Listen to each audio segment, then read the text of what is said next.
Hi விவோஸ், இன்னைக்கு வந்து நம்ம என்ன பார்க்க போகிறோம்னா சிறகடிக்க ஆசை சீரியலோட ப்ரோமோ பற்றி தாங்க இந்த வீடியோவில் போய் பார்க்க போகிறோம். வாங்க பார்க்கலாம்.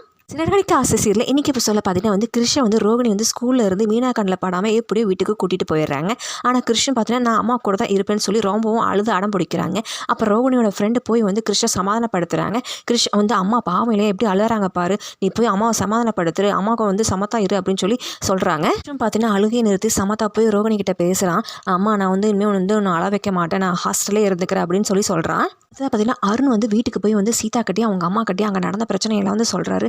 ஆனால் சீதா கிட்ட அவர் என்ன சொல்கிறாரு, முத்து தான் அவங்க ஃப்ரெண்ட்ஸை கூட்டிகிட்டு வந்து அடித்தான் அப்படின்னு சொல்லி போய் சொல்கிறாரு. சீதாவுடைய மாமியார்னு பார்த்தீங்கன்னா சீதா கிட்ட உங்கள் அக்கா கிட்ட சொல்லிவே, இவனுக்கு ஏதாவது விபரீதமாக ஆயிருந்தா என்ன பண்ணுறது அப்படின்னு சொல்லி கேட்குறாங்க. சீதா பார்த்தீங்கன்னா முத்துக்கு தான் சப்போர்ட் பண்ணி மாமா அப்படிலாம் பண்ணுற ஆள் கிடையாது அப்படின்னு சொல்லி சொல்கிறாங்க. ஆனால் சீதாவோட மாமியார் வந்து சீதா ஒத்துக்கிறாங்க. உங்கள் மாமா தான் எல்லாம் பண்ணுறாரு, ஏதோ கல்யாணத்துக்கு முன்னாடி பிரச்சனை இருந்தது, இப்போவும் அப்படி பிரச்சனை பண்ணால் என்ன பண்ணுறது அப்படின்னு சொல்லி கேட்குறாங்க. சீதாவும் யோசிச்சு பார்த்துட்டு வந்துட்டு மீனாக்கு உடனே கால் பண்ணி, அக்கா நீ எங்கே இருக்க, உன்னை பார்க்கணும், நீ உடனே அம்மா வீட்டுக்கு வா, அங்கே வந்துரு அப்படின்னு சொல்லி சொல்கிறாங்க. அடுத்தா பார்த்தீங்கன்னா மனோஜுடைய ஃப்ரெண்ட் வந்து ஸ்கூலில் நடந்த ஃபங்க்ஷன் ஃபோட்டோஸ் எல்லாம் எடுத்துகிட்டு வந்து மனோஜ் கிட்ட காட்டுறாருங்க. அதில் வந்து கிறிஷோட ஃபோட்டோவும் இருக்குது. கிறிஷ் வந்து அதில் ப்ரைஸ் வாங்குற மாதிரி இருக்கா. ரோகிணி அதை பார்த்துட்டு எப்படியாவது வந்து மனோஜ் கிட்ட அந்த ஃபோட்டோ வாங்கணும்னு சொல்லி மனோஜ் கிட்ட அந்த ஃபோட்டோ வாங்கி கிறிஷோட ஃபோட்டோ வந்து கிழிச்சு போடுறாங்க. அடுத்து என்ன நடக்க போகுதுன்னு தெரியல, அதை வெயிட் பண்ணி அதை அடுத்த எபிசோடில் பார்க்கலாம்.